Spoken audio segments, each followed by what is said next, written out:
I am Adrienne J. Smith, for those of you who don't know me, and I am super excited to be here this weekend for the indie weekend and to be celebrating all things indie. I decided to dive into indie and self-publishing this year, so I officially have 2 indie books out, Aira and then Admissible Affair, which came out this month. And so I'm going to read from Admissible Affair. I write a variety of genres, from thriller, police procedural, to urban fantasy, paranormal, to contemporary romance. The theme is usually I don't write soft characters. I write very complex characters and very complex stories, and I touch on a lot of things that are considered taboo or that are really hard to think about sometimes. So if you're looking for a sweet, fluffy romance, I'm not the author for you. But I'm going to read from Admissible Affair today, and I'm going to try and keep this short because that was the request. I'm actually going to read it off my iPad because I can make it bigger and better. So what you need to know, because I'm going to read from chapter 2, is that these 2 characters, Bellamy and Peyton, met in the previous chapter. They hooked up. Bellamy has been married to her wife Kendra for 10 years, and it's 10 years too long. And so Peyton, Kendra left Bellamy at a restaurant and pretty much was like, I'm mad at you, find your own way home. Peyton offered her a ride home, and they got to talking, and one thing led to another, and it's the first and only time Bellamy has ever cheated on her wife. And they left the night with, this is just one night for us to let off some steam, to do something solely for ourselves. And that was it. And they didn't think they would ever see each other again. But you know, that's the first chapter, so you know they're going to see each other again, right? So here we go, diving straight into chapter 2, which happens 4 months after chapter 1. Bellamy put her hand on the door to her office, the opaque glass something that had been Kendra's idea. Apparently, it looked sophisticated. Rolling her eyes, she opened the door and stopped short, right in the doorway. Dark, edgy bangs sliced across her head, just above her eyes, those baby blue eyes that had haunted Bellamy's dreams for months. Her breath caught in her throat, her heart thudded wildly, and her mouth went dry. For the first time in a very long time, Bellamy was at a loss for words. She knew she wasn't smiling, that she was staring, and it was probably quite unnerving. But she had no idea what to say. What the hell would Peyton be doing in her office in the middle of the day? If she'd wanted some kind of hookup again, that was off the table. They had specifically not shared any information with each other. Cheating on her wife was not something Bellamy did on a regular basis, or ever. Except that one time in the front seat of an old beat-up car after a huge fight in the middle of a restaurant. Oh, God. Bellamy cleared her throat, still not sure what to say. It didn't seem like Peyton was going to be making any moves in that direction either. They both simply stared at each other. Bellamy wondered briefly what was going through Peyton's mind, but she was interrupted when her bombshell of a wife came out of her office in the back and toward the front reception area. Bellamy placed a mask on her face, shifting her gaze from Peyton to Kendra. Hey, I won the motion. Did you? That's wonderful. So what now? We make a new motion to dismiss. Good. I see you've met our new paralegal. Bellamy's lips thinned into a sharp line as she once again flicked her gaze over to Peyton. Oh, she had met their new paralegal, just not that day. And it hadn't been so long for Kendra either, though she doubted Kendra even paid a lick of attention to Peyton that awful day months before. Kendra wouldn't have even known Peyton was the same woman. Yes. Her name is Peyton. She just graduated from the community college, and this is her first paralegal position. Of course it is. Bellamy grimaced as she watched Kendra move closer to Peyton and slide her hands along Peyton's shoulders. Bellamy's stomach clenched, and she wanted to tell Kendra to get her hands off, to leave Peyton alone, to let her find a new job when she actually had a chance at surviving. Kendra turned to Peyton. You'll get to know Bellamy very well in the next few weeks. She's very busy, though, so you'll have to make sure to pay extra special attention to all her clients and her cases and make sure she has what she needs when she goes to court. Bellamy wanted to roll her eyes. It was as though Kendra was talking to a 5-year-old. Nothing could be more humiliating than that. Peyton seemed to take the dismissive and demeaning tone like a champ, though. Whether it was because she hadn't been around Kendra long enough to figure out Kendra was being an asshole, or because she had worked with many assholes before, Bellamy had no idea, and she really didn't want to get to know Peyton well enough to find out. I have some paperwork to file with the courts, so I'll be in my office. Bellamy pointed toward her door, then made a fast escape to her sanctuary. Her office was brightly lit with the sunlight. She had managed to snag it over the other office, which had windows, but not as many. Bellamy loved sunlight. She shut her door, tossed her bag onto the corner of her desk, and sat heavily in her chair. Collapsing in on herself, Bellamy shook her head as tears nearly fell from her eyes. Peyton could not be there.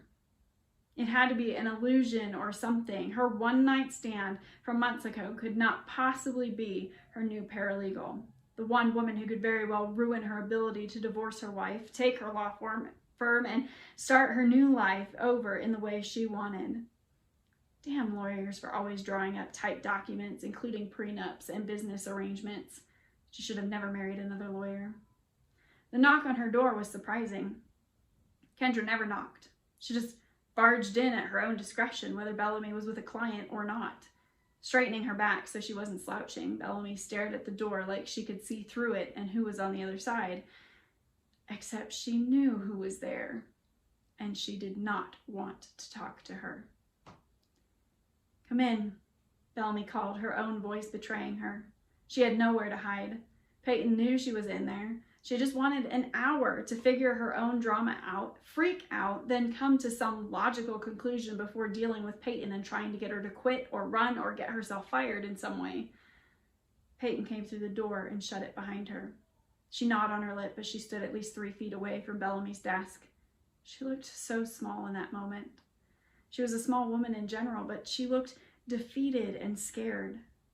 Bellamy wanted to wipe that feeling from her, wanted to make her feel safe and secure, but she knew she couldn't. I didn't know this was your law firm." "How could you not? My name is on the door." "Your last name is on the door. Your first initial is next to it. I didn't know your last name. I didn't even know Kendra's." Bellamy let out a sigh and rubbed the bridge of her nose between her thumb and her forefinger. She was going to have a headache over this one for sure. "Why did you even apply?" "I needed a job. I just graduated. I need a job to pay bills. I went to school for this, and you had an ad for an immediate opening. The restaurant is great, but it isn't this. This comes with benefits. It comes with a salary. One Kendra will no doubt make you work extra for." "What?" "Never mind." Bellamy bit her tongue and shifted in her seat. "She can't know." "I wasn't planning on saying anything, ever. I knew what that night was months ago. I never thought I would see you again. Seriously, I'm just as shocked as you are." Letting out a breath, Bellamy closed her eyes and listened to Peyton's uneven breathing. "I'd much prefer it if you didn't work here." "I can't quit. I need this job. I just quit the restaurant with no notice. I doubt they'll take me back now. I need the benefits. Liam needs to see a doctor for his checkups, and I need the cash to pay for rent. I need this job." Opening her eyes, Bellamy stared over at Peyton. She looked just like she had in her dreams, only dressed differently, dressed like it didn't quite fit her, but it did fit. The tan pants formed to her hips perfectly before they billowed out down to the ground. She had flats on instead of heels like Bellamy, which was rather smart. Perhaps Bellamy should keep a pair in her desk drawer for when they didn't have clients visiting. Her blouse was crisp and white, no doubt new, and the vest she wore over it was a smart black with satiny finish. "I understand," Bellamy whispered. "I don't think you do. I have custody of my nephew, full custody. His mom, well, she isn't in the picture, and I need to be able to take care of Liam. I can't afford to lose this job." Bellamy put both her hands up in front of her. "I'm not planning on firing you." Except she had been, just moments before, trying to come up with every way to get rid of Peyton. What she'd failed to realize in that moment was she could just wait it out. No paralegal lasted longer than 2 months. She could wait 2 months, be on her best behavior, hope and pray Peyton didn't say anything to Kendra in an angry fit at the end, when she no doubt screamed out she was quitting, effective immediately. Oh, good. Relief washed over Peyton's face, her baby blue eyes, the pixie nose. A blush rushed to her cheeks. I was so worried you were just going to fire me for nothing. No. Bellamy stood up then, moving over to Peyton. In heels, she stood nearly a head taller.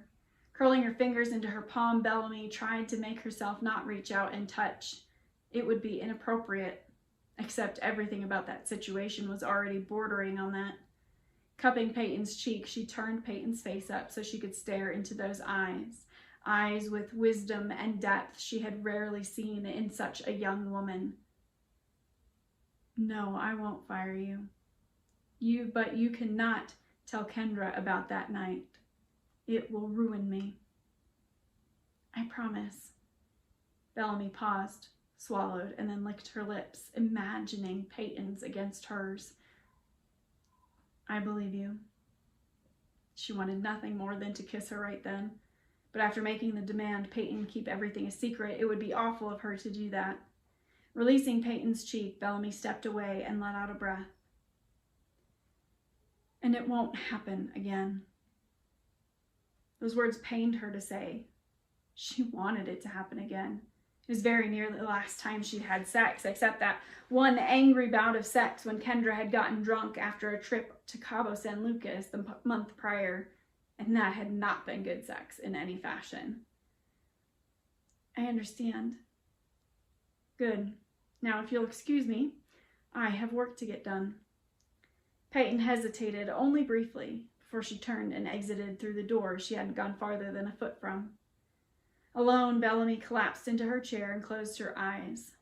It was going to be a hellaciously long couple of months until Peyton quit, like the rest of them. So that is a reading from Admissible Affair, which is out now.